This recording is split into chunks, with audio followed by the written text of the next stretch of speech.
The last question I want to encourage you to think about is, what plan do you have in place to follow up with first-time visitors?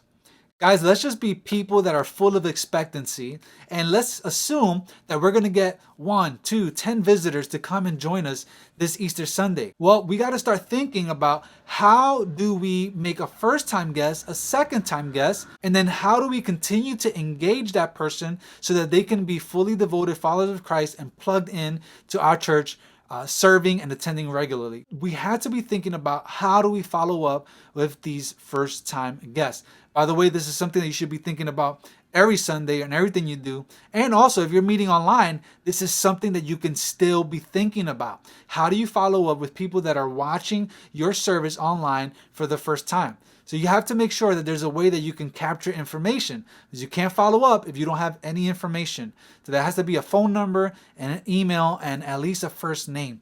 At our church, we do something called connection cards.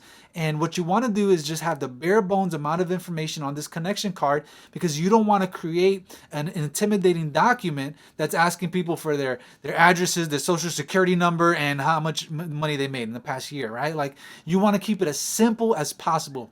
Name, email, phone number, and that's it. That way you can follow up with them during the week. I recommend that you follow up with a text message, a phone call, and an email. And I would say all three. These are all different touch points that you can reach somebody who's attending your church for the first time. And you want to let them know that they were a valued guest at your church. If you fail to plan, you plan to fail. Okay, so then what plan do you have in place to follow up with the first-time guest that will join you this Easter?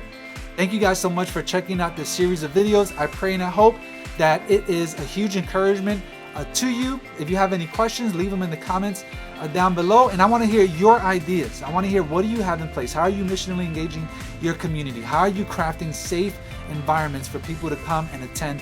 What is the follow-up plan that you have in place? I want to hear your thoughts. Leave them in the comments down below. Here's to having an awesome Easter. God bless.